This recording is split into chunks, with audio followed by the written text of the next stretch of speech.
Saurabh Mukherjee joining us this morning, Founder and Chief Investment Officer at Marcellus Investment Managers. Saurabh, very good morning to you. And I don't know if you're having litti chokha for lunch, just for the Bihari flavor. But as far as the markets are concerned, is it looking tighter than what would have been preferred at this point? No, I think it looks like the result that the opinion polls had suggested. Perhaps the opinion polls were a little over optimistic.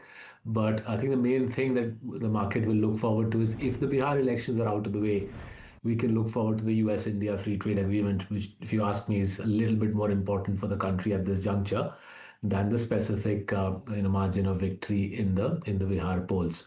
So for the big concern for us is how the Indian economy is not going to Important for the country or important for the markets? Because I think for the markets and the country, right? Because the economy is central to the market. I think the Bihar elections has been flagged up quite extensively by the opinion polls as a victory for the NDA. Maybe the margin for victory could be tighter, but the big thing that we need that free trade agreement, and I think it's reasonably clear that we'll only get the free trade agreement on the other side of the Bihar elections.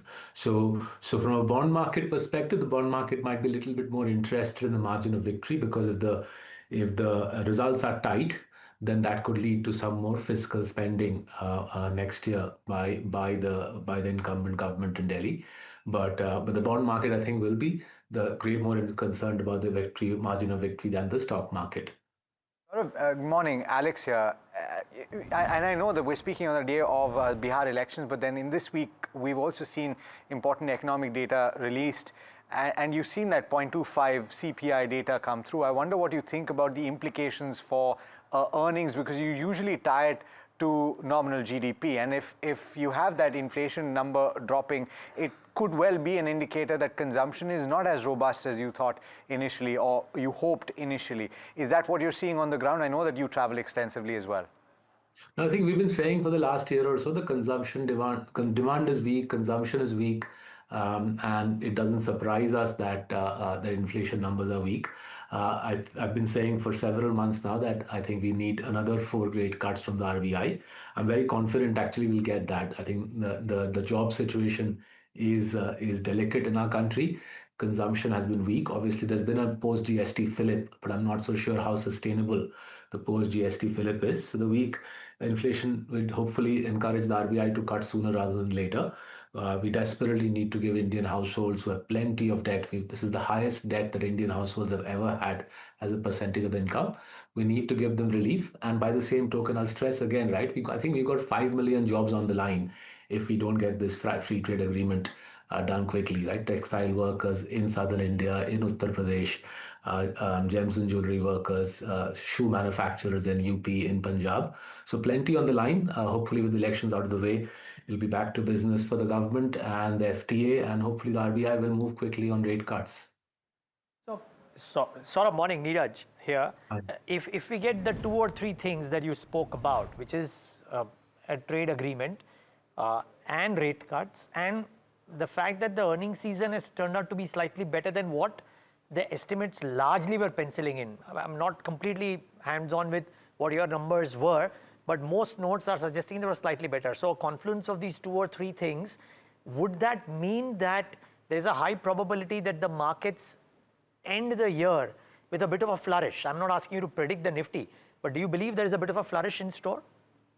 I think on your channel, Neeraj, I think I said 2 or 3 weeks ago that I suspect that the third quarter, the quarter to December, will be the first quarter of double-digit earnings growth. So my reading of the September quarter, it's still Nifty 8-9% earnings growth. It's still not a double-digit outcome for the Nifty. So the quarter to September would be the 9th quarter in a row of single-digit earnings growth for the Nifty.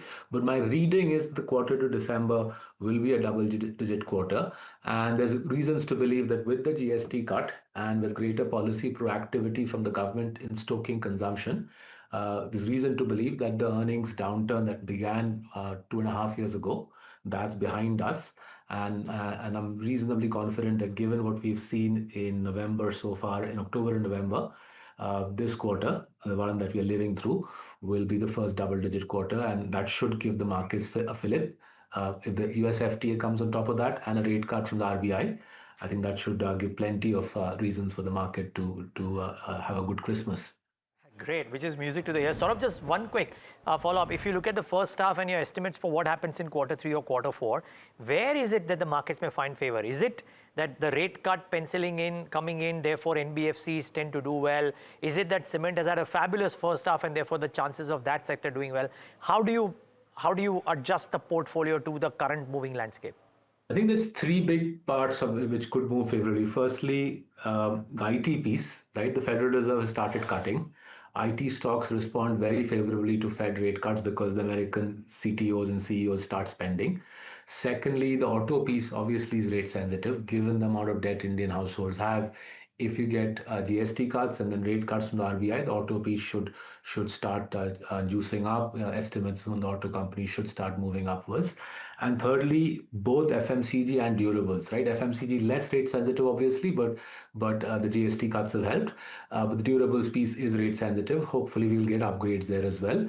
More generally, given what Chola and Bajaj Finance have said over the last 2-3 weeks, it is clear that there is still stress on the NPA side, and therefore rate cuts from the RBI should alleviate some degree of stress on the NPA side. Okay. Saurabh, we'll leave it at that. Thank you so much for taking the time out and being with us. Really great talking to you this morning.